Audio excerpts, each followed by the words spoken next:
If you haven't done it yet, bring it at the end of class. The guest sign-in sheet should be going around, so make sure you sign in your guest, so put your name on there as well, so that you can get credit for your guest. Are there any questions to answer before I move on to our speaker today? Nope. Okay, so please help me. Let me introduce Kavoos. Kavoos is the CEO of Rams Inc. It's in San Francisco, and he's been in a leadership position with 2 decades of management experience in the healthcare industry. He's also a licensed psychotherapist and associate clinical professor at UCSF School of Medicine, teaching medical students and psychiatry residents. I'm looking forward to his very interesting talk. Please help me welcome Kavoos. Well, good afternoon, and happy New Year 2015. Happy Lunar New Year. So I'm really glad to be able to have an opportunity to talk with you about entrepreneurship, but from another perspective or another sort of angle, which is nonprofit and the nonprofit world and the nonprofit industry, which probably is not something you hear more frequently about, because you probably hear more about technology and about businesses and for-profit organizations, not as much about nonprofit. So just to let you know a little bit briefly about me, but me within the organization. So I'm the CEO of the nonprofit agency called RAMS. It's a nonprofit mental health agency in San Francisco. We serve 18,000 people every year. We have one-on-one face-to-face contact with about 18,000 people every year. And we provide services in 30 languages where we can sort of meet the mental health needs of the diverse community in San Francisco. The focus of the agency is very much on working with Asian Pacific Islander population, as well as the Russian-speaking communities. And part of it is that, specifically when it comes to mental health, we know that in the Asian American community, the Pacific Islander community, it's not something that's very easily talked about, it's taboo, and it's not the most sort of easiest thing for people to come in when they want to come and receive services. So I think we have a strong obligation to really reach out, make our services visible, accessible, and something that's welcoming. And for someone that when they come in, they can feel more comfortable that they can stay in and get the services they need, the help they need, and try to reduce the stigma, to break down the barrier around stigma when it comes to mental health. The agency that it's been around for 40 years. It started actually in 1974 and started in the Richmond district of San Francisco. And the way it started was because it was a community-driven effort that they wanted to have a mental health agency in San Francisco in the Richmond district, and they wanted to specifically focus on working with the Asian Pacific Islander and Chinese community. And so that's sort of how it started. Currently, the budget of the organization is about 17.5 million. In July, it will be about a little over 20 million. So sort of a mid-sized nonprofit, not too big, not too small, about 300 to 400 staff. When it goes to 2 million, it would be about 400 staff. And majority are people who are providing services. They're mental health professionals, psychologists, therapists, counselors, social workers. That's sort of the gist of the organization. So that just gives you a little bit sort of background. So when I looked at the topic of the presentation, so I'm also a therapist, as you heard. So when I heard about struggles, failure, and recovery, I'm like, wow, we're gonna have a live therapy session. And I can just kind of talk about all of that for about an hour, which is sort of how therapy sessions last. However, obviously that's not the purpose of this meeting. It's going to be more around how sort of nonprofits and how organizations like ours could thrive and what are the challenges. So before we go into just what the whole world of nonprofit, how many of you have ever donated any money to a nonprofit ever? Just out of curiosity, why did you choose to contribute to a nonprofit? What was the reason? Anyone? Please. Well, I was privileged enough to have some resources more than what I needed, so I thought I could share with someone who did not have much. Mm-hmm. Any other reason why someone decided to contribute to a nonprofit? It was a cause I believed in. The cause they believed in. How many of you? Oh, yes, please. It was honestly a better use of my $3. And we know that nonprofits tend to be able to stretch dollars very strongly. So I think that's another thing, is that everything is accounted for, and there's ongoing audits and monitoring. That's constant. You have annual monitoring, you have independent audits, and constantly is looked at every dollar. And usually when you look at the nonprofit, you're looking at every dollar you give, where does it go, and also how much of it is for overhead or administrative. So the percentage, usually you want it to be low on administrative, more to direct, more directly back to the community. So that's exactly the idea. So yours, whether $3, whether thousands of dollars, is still the idea. Can it go to the most needy place and provide the most services with whatever the amount is? So that's very, very good thinking. How many of you have volunteered for a nonprofit or for a cause? Because that's also another way people contribute. People don't realize when you do in a nonprofit setting, you have in-kind contribution that gets counted for dollar, for sort of how much the value of dollar that would have been. So in the business world, you don't really count that because there's things that are coming in, but the volunteerism and the in-kind, it actually gets captured and it goes into the financial reports that this is this is how much was contributed through other ways. So why somebody decided to contribute through volunteer? Any of you? To help out the community. Anybody can say what they did as part of the volunteering? Yes, please.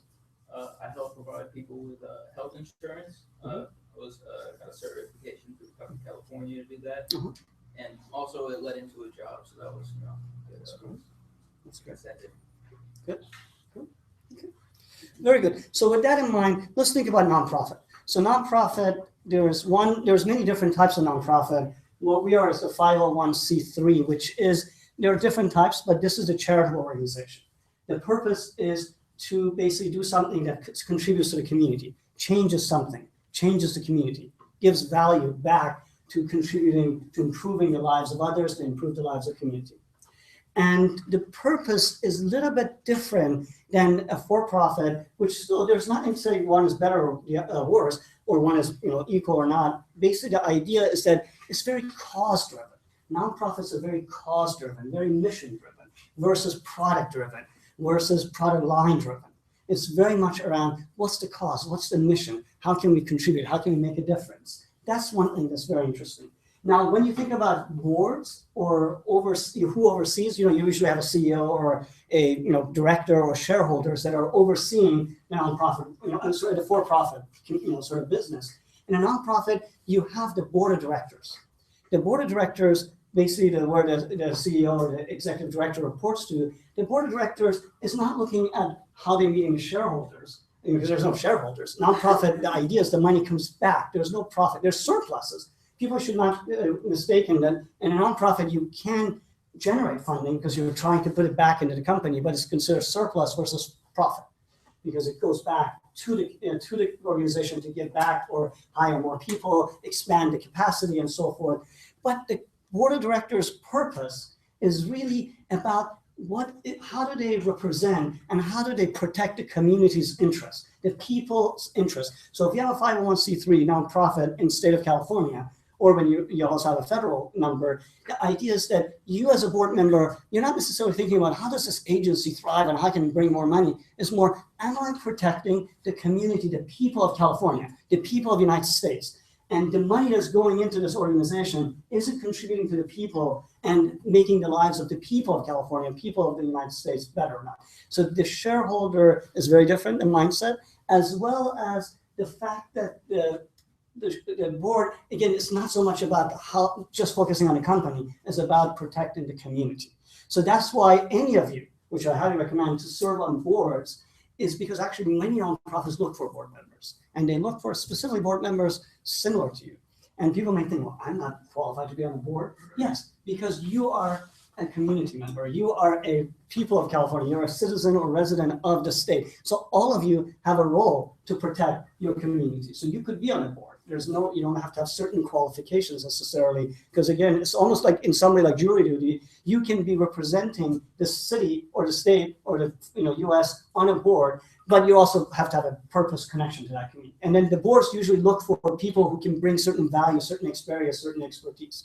So that's one thing that you should be really thinking when you think about nonprofit is the cause, is the mission. That's what drives the organization, not so much the product. Not so much the, sort of what the business line is. So that's something I think is good to know. So the other thing is that, you think about business, you think about sustainable business. How do you have sustainable business? In a nonprofit world, I think the sustainability is the people.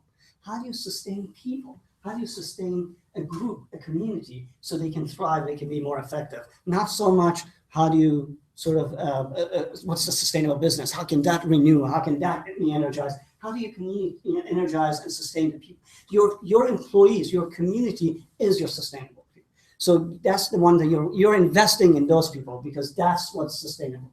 And they're able to give back. So I always feel like you take care of the people who are taking care of the community is taken care of that way and goes back and forth. So that's something to think about. Now, one thing that's very interesting about nonprofit versus for-profit world, in a nonprofit world, you basically come up with an idea and you basically go with it and you say, this is what we're going to provide to the community, right? That's sort of what you think about the for-profit. If you think about Steve Jobs, he said he already knew what people want without them knowing. He knows that they would want this. In a nonprofit world, I think because it's very cause-driven, it's very mission-driven, you have to really build it.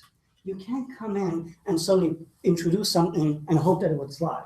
It comes from the internal, it comes from the community. So the credibility is very important. Unlike some businesses that you come in, how much money you brought in, how much investment you brought in, and that's your credibility. With the nonprofit world is within the community, what's your credibility? What makes you be strong in what you're supposed to provide versus someone else, versus someone else coming in. So that's why there's actually a lot of times the community connection, the relationship with the community is a very big part. So when you think about real estate, what's the 3 most important words when it comes to real estate? Location, location, location. Exactly. The 3 L's for nonprofits and service delivery is the 3 C's: credibility, credibility, credibility. You have to build on the credibility. That's how you can kind of establish yourself. You can't just plop in a nonprofit and say, we're going to come in and help your community. No, but the community said, well, who are you? How do you know about us? Where did you come from? Who is on your board? Who are these people? How are they going to serve our needs? Do they know about our needs? Have they connected with us before? So that's really a big part of the credibility. So that's sort of one big part when it comes to nonprofit. So that's sort of, I wanted to give a very overall view.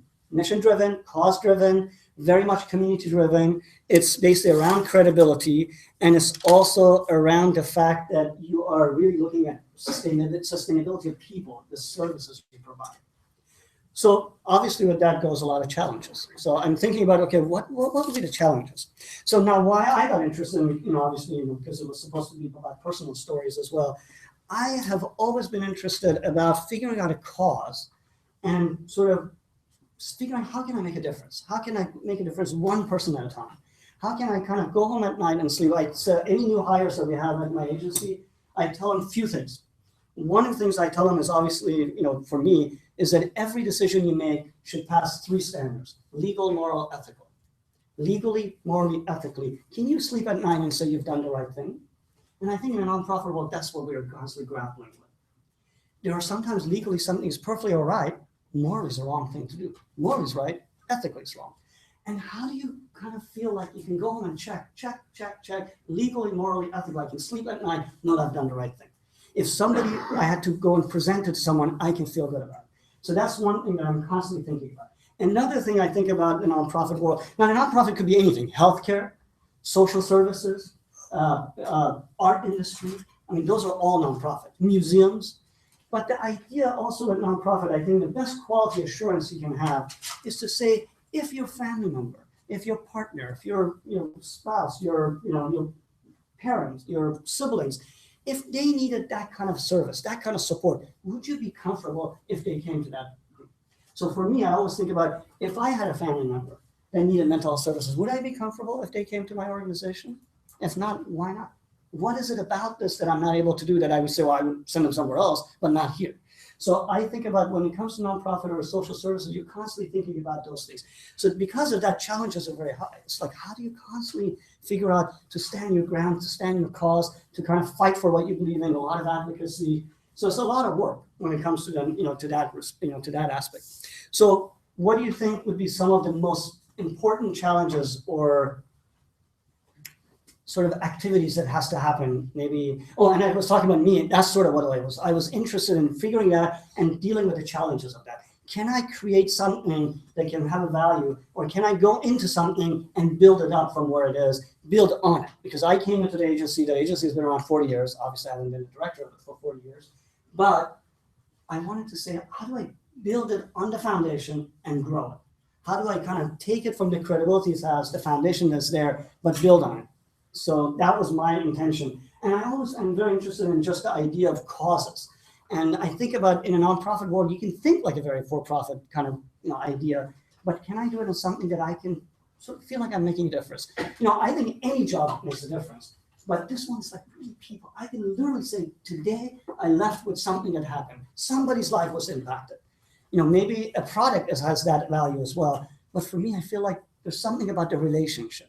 So I think maybe in the product world or in the companies, it's about the value you bring into people's maybe through the products you give them. But it's not about the relationships. I don't know how many those organizations or companies they really focus on the relationship. Maybe it's customer service, but it's not really building on a relationship. In a social service and arts or anything, it's about how do you build a relationship? How do you sustain that? How do you represent something that you can feel like you made a connection? I think that's me. I mean, here obviously you're listening, but my idea is that can I make a connection? I can present something, but can I make a connection that you leave hopefully with the idea, that's interesting. I may want to dabble, being in a nonprofit world. I may want to be on the board. Maybe I will continue to volunteer. I know my money will go a long way.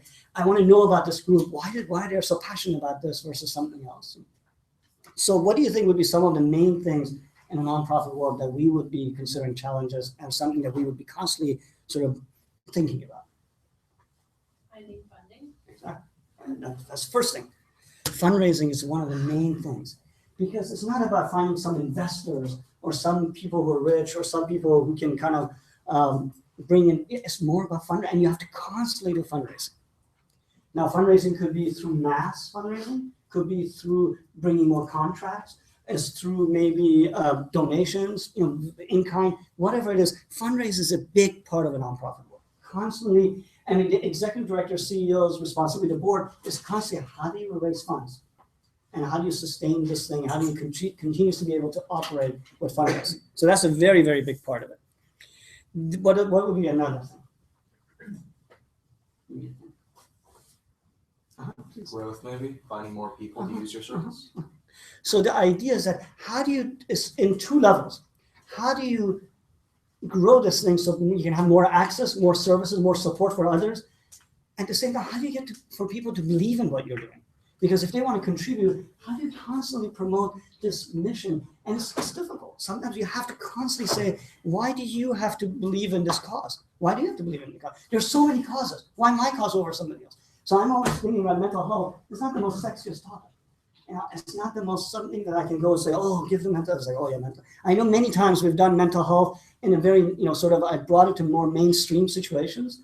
Like at a mainstream, and then as soon as they're like table, oh, mental health, yeah, okay, good, mental health, But they would go into, oh, thanks, let me hear about that. Oh, you have these things to give away. Mental health, I don't know much about it. Or I'm like, no, I'm good. But then eventually you make connections and suddenly somebody immediately, then people may open up saying, oh, I have a family member. I have a friend, or I have a kid, I have a parent. They had, I wonder if they could use services, or that person went, or it's so difficult to get my friend in to get help. I noticed this thing, what should I do? I noticed this in my friend, what can I do? So that's the idea. So how do you expand your services, as you said, and let people know more about it and get them to kind of come in? But also, how do you get people to believe in this? How do you get people to sort of believe in your cause? And sort of, so that's it's a little bit of different marketing slang. The other thing is, always in a nonprofit, there's limited resources. So that's the idea that you mentioned. There is limited resources because there are times that you get some major funding, but a lot of times you have to stretch it all. And that's hard. So I think that's a big challenge for me to figure out how do I continue working in the setting where I have such limited resources? Things that are not as accessible as available. I can't go get certain things, and it goes through a process to get it. So it's a tough thing. Constantly, like I need more resources. I need more resources. How do I get more resources? How do I ask for more resources? How do I get people to give me more, resources? So that is something that constantly is a challenge. I think, I think in many organizations you're trying to get more funding, but this one is a little bit different. I think it has a different flavor when you're constantly working with limited resources because you need to function, you need to expand, you need to provide the services. You believe in this thing. But what I always think is that if you really believe in something, if you really believe in a cause, you can get people to sort of believe in it with you. if you're really passionate about something, if you really believe in it, I think it's not hard to ask for things. It's usually hard to ask for money. I mean, in a nonprofit world, I said it's very hard to go ask for money. Now, when people on the street ask you for money, can you give this? I have so much compassion for it because I know I've been on the other side, not on the street necessarily, but asking for fun. And I know it's not easy. It's not easy to ask. But I'm thinking if you're going to get many no's, but at the same time, people really, they want to feel like they're contributing something. People do want to do that. And so many times with the donors I've talked to, they said that actually when you tell us exactly what you need and you just kind of be more direct, it's much easier for us. Come with your ask much more straightforward. Don't beat around the bush. Don't be so uncomfortable. Just say, here's what we need. Here's the amount we need. We would like you to support that. If they don't, they can tell you. But at least you're just kind of forward it. Because I think if you're passionate about it, there's no shame for asking. There's no guilt for asking something you believe in. You go and constantly ask for other things. You talk about other things. But why can't you ask for something that you say, I'm passionate about it. I feel like I'm making a difference. I want to tell you about it. I hope that you can support that. So I think that limited resource is a big thing, but I think it's important that it goes with the fundraising, comes with a limited resource, getting people to believe in what you hope that they can contribute to. But there are a few other things I wanted to mention that's a little bit different when in a sort of for-profit, nonprofit versus for-profit. So in a for-profit world, you basically get funding to do what you want to do, really, right? You get the funding and you say, give me the funding so I can do this thing. In a nonprofit world, you usually apply for grants and contracts. They tell you, we'll give you this money. We want you to do this and this and this and that. So sometimes the innovation is restricted because you have to follow the requirement of that funding.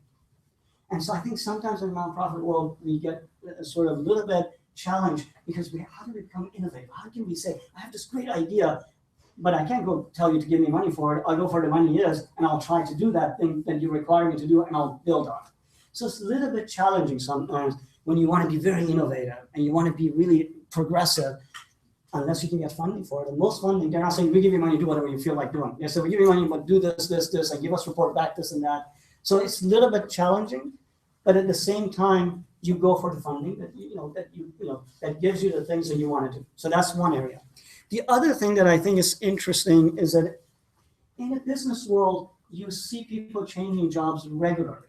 I think every 2 to 5 years, you see people changing jobs. They're not people who, maybe Larry Ellison is there for many, many, many years or some, but a lot of people you see they move jobs to jobs. But in a nonprofit world, a lot of times you see people who've been there for 20 years, 30 years. And sometimes I think that's good, but sometimes, seniority or longevity is not necessarily that good. Because, how can you keep things fresh? How can you keep things, sort of alive and think fresh and not go with status quo? And some things you've been doing for a long time, it's easy to kind of fall through it and just say, okay, I'll continue doing that because it's easy. As opposed to, no, I have to constantly be on the go. I have to think, what's the latest thing? What's the freshest thing? What's the most innovative thing? And I think that's a little bit of a challenge in the nonprofit world because there are not that many people that want to do it. The ones who want to do it, they come in, they do it, and then they kind of stay in it. And stay in it a long time. So we want to figure out how do we keep people fresh. So that's the one challenge. That's something I'm constantly thinking. How do I keep myself, sort of always alert? And there are different ways we can do it. We can have, obviously training programs that you can constantly think about. I'm training others, so I have to be really up on things, and also going for new things, new funding, new ideas. The other thing I think is different in a nonprofit world versus the for-profit is that a lot of people, as you said, like you volunteered and then you did for a job, is that people come in from internal and they're one of the direct people who are providing services and they move up the ranks. And so you don't necessarily see a lot of MBAs and you don't necessarily see a lot of business majors that are suddenly becoming directors. You see people who are customer service, they were therapists, they were physicians, and suddenly they became. If you look at most of the CEOs of healthcare, they're not MBA. They were physicians, they were doctors, they were clinicians. And then what happened? They learn, and then they just moved up the ranks. And so sometimes that's good because they're coming from internal, but sometimes it's challenging because do they have the business savvy? Do they have that business mindset? Do they know how to run an organization? Do they know the challenges of running an organization? So that's something that I think is a challenge. And I'm thinking, well, I learn along the way. All of the people I work with, they learn along the way. I try to train myself, but necessarily you don't see a lot of people. I said they get, you may see it in other industry. You study computer science, you do this, and but you don't in a nonprofit. You're selling a customer service. You're selling again someone who's volunteered. and then you become staff, and eventually say, oh, great, you're so good. Can you supervise some people? Great. Now we have a program, can you manage it? And suddenly that's how you go up, and suddenly you become the director. And I think that's a little bit different than a for-profit. So the last thing, and then I'll open up for any questions you have. So maybe just, so that's some of the challenges. As far as recovery, so far you following me? Does it make sense? Agree, disagree? No? That's okay, makes sense. So the part about recovery is that, so I thought about, okay, what is it about it? So I told you about some challenges. For me, as I said, there are many times that we applied for a grant and we didn't get it. And it's like we put all heart and soul to it. We wrote, we came up with ideas and we didn't get it. And it's like, oh, okay, a step back. Then you apply, again, you apply for different ideas. You apply to a different funder. You take the same idea to different funders and try to get them to believe it. So that could be sometimes, feels like a failure. Or you have people, the sustainable people that I mentioned, they leave because they want to go for a higher paying job. They want to go to a private industry. They want to go, and you feel like, well, this is a cause. Why can't you believe in it? Can't you stay in it?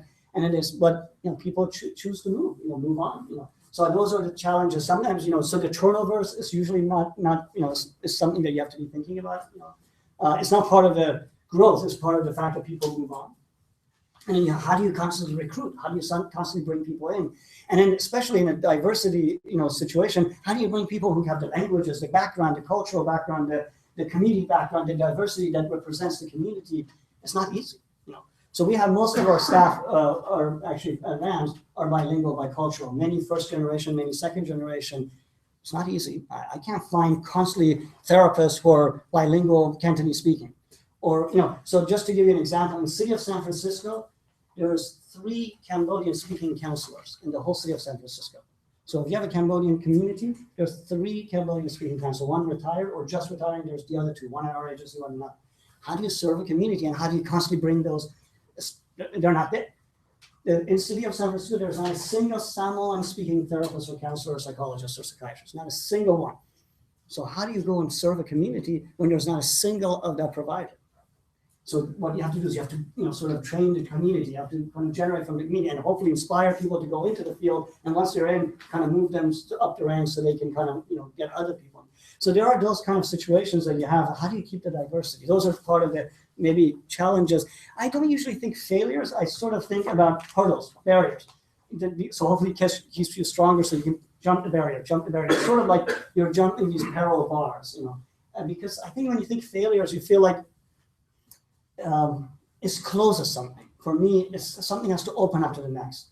And maybe that's because I'm a therapist. I always think about something has to open up to something else. Something has to explore into something else. It cannot close. If it's closed, then you basically don't learn anything from it. It just ends, So even if it's failure, if I learn, I can write this way or that way, then or maybe I can pitch this way, or I can go serve this community better this way. It's not a failure. I learned through that process. So around recovery, so I think there are a few things, that's very important in a nonprofit world.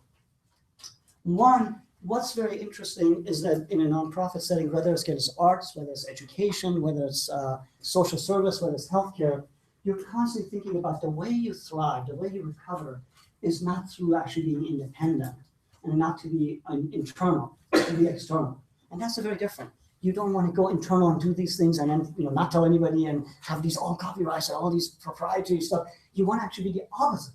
You want to be an advocate. You want to engage the community. You want to be community-based. You want to be community-driven. You want to involve the community in your decision-making. You want to have people who are on your board, in your organization, coalition building with the community to give you ideas, to tell you what's working or not. So we have community advisory boards that tell us, we like this or we don't like this. And we do satisfaction surveys, we like this, we don't like this. Change this, change that. So that's the idea, is that you're very much, the way you recover is by being with the community, for the community, by the community. That's a very different mindset of a business. By the community, with the community, for the community. Very different as a business.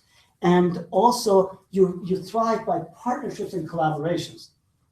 That's really the way you partner with other people. If I'm not good at something, I will work with you. I will offer this expertise. You offer this expertise. We work together and we, sort of solve, situation, give a solution to something that's happening in the community. Serve the community better. Serve the people in that neighborhood better.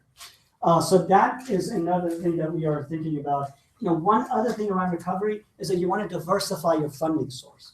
So you don't want to go in one place and say, okay, I'm going to put all my money here, and then that's where I'm going to go. And then somehow if that money is out, what do you do? So you want to constantly diversify your resources. So in an organization like us, it's tough. Mental health, only so many people want to give money for it. Not everybody wants to give money for it.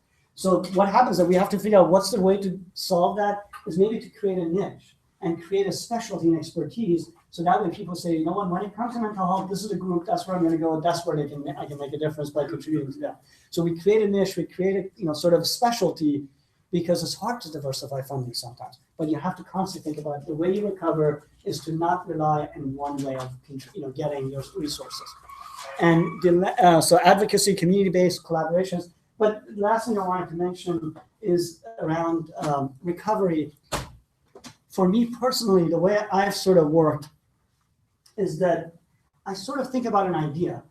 And I think this idea really worked here with these people in this situation, in this program. Can I take the same idea and go to another situation and replicate that? Can I take this sort of situation that I had and replicate it and see it flourish the same way? And sometimes it works, sometimes it doesn't. But the reason I think I'm trying to do that is that I'm trying to figure out what was the success for this thing that worked. Was it the time? Was it in the place that I was at, in that building or that community? Was it because the people that I was with working? Was it because of certain support that I got? What was it that worked in that situation? And then if the idea was really flourished, if the idea was the most brilliant idea, then can I just replicate that? Because if it's just going to be about the fact that day, that time with the people I work with, then it's going to be so limited. So my idea about recovery is that can you kind of replicate the same idea? And do it in another setting, in another situation, another community. Obviously tweak and move it around, but can it go beyond the boundaries it had? And that's the part that I like. It's sort of, it may be the product. You can think about a product. Can you take that product and promote it somewhere else? And would it have the same success? And if not, why not? So I think that's the part of recovery I'm always having in my mind, that I'm constantly not thinking that, okay, this is the end of it, I'll go try something new. I'm thinking, can I take the best of this and move it to another? Can I take the best? So in one program that we applied for, that we got the grant for, the program that we wanted to do, I sort of went through my organization. I said, what is the best of the things about this organization?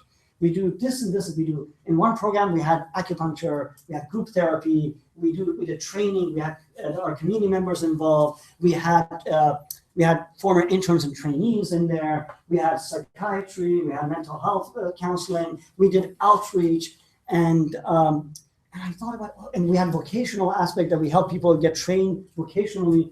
I'm like, that's great. So with this one, I took the best of these programs and I tried to put it in one and say, can I just have the best of it in one and see how that would function? And that was the way I went about it. And that program actually, we got the funding and it's continuing on. Sort of that was the idea. Can you take the best and put it somewhere and see it develop and flourish and grow? Or was it the time, was it limited? Which is okay, but that's the idea. That's the growth thing. So with that in mind, I think that kind of summarizes a little bit about nonprofit thinking, nonprofit world. But for me, I personally think if somebody told me that, I was employed in a hospital setting and I left to go to the nonprofit world, and obviously I still teach at the university. But I sort of thought about it. I'm like, I would never change my decision if I had to redo it. I feel like I'm in a place that somehow I get to do the business. I get to practice this organizational skills. I get to test things out. I get to work with people who are brilliant, thoughtful, engaging, care about things. And so the people that I surround myself are people that are just amazing to be around. And then the community that I work with, they constantly inspire you. They constantly inspire you. So that's the one thing, is that maybe in a for-profit, you don't consume, your customers are not necessarily inspiring you. In the nonprofit world, the social services and the arts, the people who are benefiting from the things, they're constantly inspiring you. They're constantly taking you to, having you just go one up, constantly kind of rise up one more. Just feel like if it's good, it's not good enough. Can I take it one level, one notch higher? And I think that's a very unique aspect. I would never take it back. If I had to, I sometimes tell people if I was offered another opportunity in a different setting, I think this is the kind of thing that I want to do. Maybe I want to do the same idea in a different setting, replicate this thing. But I think it's just something that you can be around people and you can be inspired. Every day you can be inspired. And I don't think you have many people who can say that. Not many people can get up every morning and say they're inspired by what they do. They look forward to going in because they're feeling they're making a difference, but they're changing. I change. It goes both ways.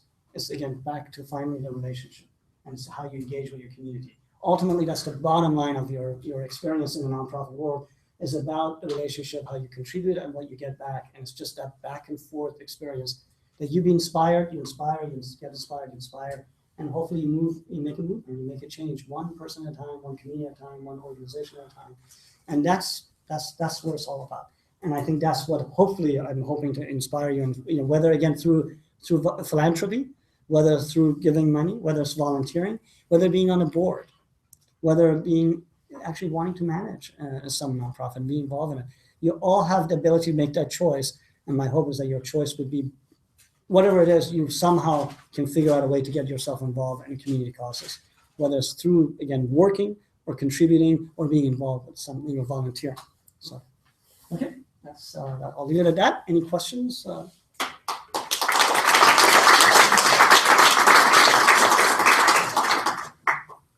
please. Do you think you can replicate what you've created here in, say, a B Corp instead of a nonprofit? Yes and no. I think when you go into the for-profit, you're driven by different causes and different purposes, and somehow it may redirect you, or you think suddenly, oh my God, I got to make sure I satisfy these people and the shareholders, or this, or I have to meet this standard that is a little bit different. Is that what you're asking? Yeah. Well, I think, and correct me if I understand this wrong, but a B Corp, it serves its community as well, right? You just have the option of taking the surplus if you want.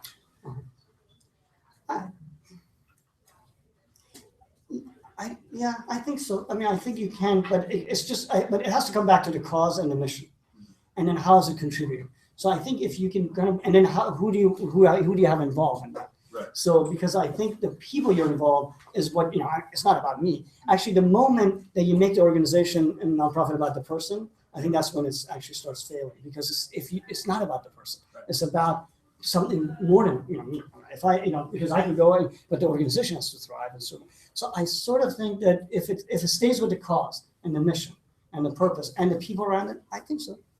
I mean, there are healthcare industries that are operated different. There are also nonprofits that are very differently operated, or not nonprofit corporations. But it always has to come to the mission, the forecast, the purpose. That's sort of my thought.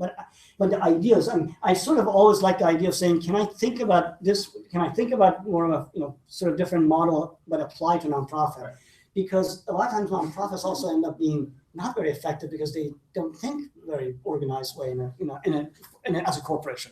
They end up becoming a mom and pop, and then suddenly it's like, no, you're still a corporation. Right. You still have to abide by a lot of standards and regulations and compliance stuff, and that's a problem sometimes. Nonprofits trying to shortchange themselves. And hope that answers. Please. So I've noticed that in many Asian countries, there's like a stigma against mental health. I was wondering if you see that in the Asian American population, and if you do, what do you do to address it? Mm-hmm. So we do know that, again, mental health is a very big stigma. It has a very big stigma in the API community, and many communities, but specifically API. And one is the saving face, the shame, the burdening of other people, and as well as the fact that you keep things internal. You try to deal with it internal. You don't want to bring it out. You don't want to bring your situation outside. So what ends up happening is promoting that is very hard, and promoting mental health services. And then the thing is that you promote it, but how do you get people in? And then when you try to get people in, how do you keep them in? So for us, we always think about the best way to do it is that, again, one, to kind of think about how we promote it cannot be the typical way that you do with the sort of Western world. If I just say, there's a mental health clinic, come to the clinic, I don't think many people will show up. I think I have to do it in a different way, maybe about healthier mind, balanced thinking, emotional well-being, wellness, thinking of it different, from approach it a little bit different, but also be very community driven. Try to normalize as a part of the person's whole health. So that's one thing is that how do we kind of see that this is your whole health? If tomorrow God forbid you break your arm and you have nobody would say, well, toughen it up, figure it out, just help you. People say go get help, get professional support, But if somebody says I have a broken mind, broken heart, broken and I can't, those things, people don't see it the same way. So there's a lot of stigma around that. I think we need to make our services more accessible. The other thing is cultural competency. Do you provide it in language that's needed? A lot of times people just need to have someone who speaks their language, someone who can understand, be able to work with people from that perspective. So I think we have to think about one, accessibility, language, and then also how we promote it, but also how do we engage in a community that people see us as part of their network, part of their support, as opposed to something they go get outside. So what we tend to see a lot of times when crises happen, they come to us, and things have gotten to a point that is out of hand, and we want to prevent that. So I think the part for us is that the way we can do it is, a lot of times through media. Media is very effective. Newspapers, television, radio. How do we bring mental health to those situations? Have that topic come up.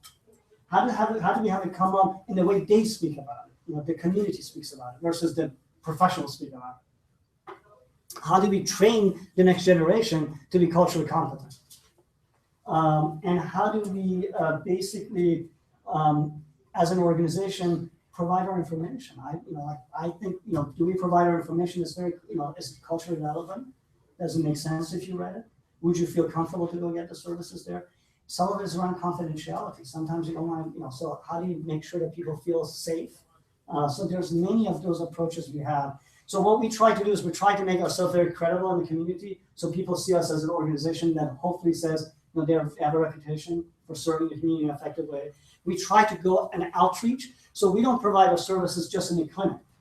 We don't say, here's a clinic, come to us. We're in childcare centers, preschools. So in San Francisco, there's the public high schools. They have a wellness center in the high school. We're the provider of all the people who are mental health and substance abuse counselors and all the high school, the public high schools of San Francisco. So basically, we're there. So therefore, when a situation comes up, we can address it right there. They don't have to necessarily come to us. We're there, and the wellness center is not part of the school. It's actually on the school campus, so people don't have to. The stigma is not like, the school counselor sent me on. So what you share is going to go back to school. So it makes it more comfortable, less stigmatizing. Or when we're in a childcare center, we can talk to the families and just say, you have your childcare. We can talk to the family. It's not so much, we found out some issues. You got to go talk to the therapist or psychiatrist in this other clinic. We're right there. We can kind of make things happen right there. So I think we're in community centers. We're in various, youth centers, women's centers. So I think that's the other thing is you have to do outreach. You have to get out of your building. You have to be part of the community and to normalize the situation. But at the same time, you have to have resources. You have to, when the demand comes up, you have to meet the demands. That's the challenge. Sometimes, in our situation when we do really good promotion, then people come. Do we have the resources to support it? That's the challenge sometimes. So I think, sometimes I'm feeling like, oh my God, if I do a lot of that, I want to make sure I can back it up when they come to us.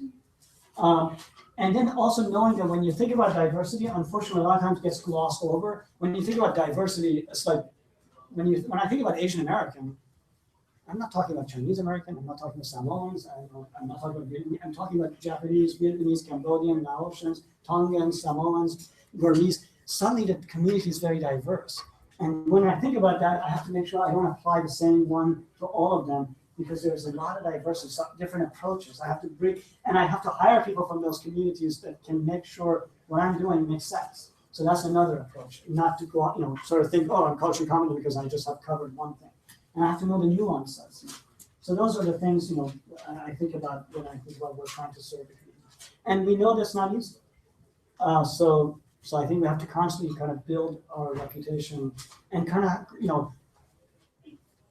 I think more people hear about it, more it's normalized, the more people will accept it over time. So we do need to have, also have people who are, sometimes it's unfortunate, but that's the way we need to have people who are known in the community to come on and talk about it. So the more we have role models, celebrities, people coming and talking about their struggles, the more they put a normal face to it, because that's how people see it. They don't say, "Oh, I can identify with that," as opposed to, "Oh, I heard about this crazy uncle I had and he was put away," as opposed to, "No, I think this is, I can struggle, this person struggle, I can get services as well when those situations come up." And that's all the time we have. Thank you, Carlos.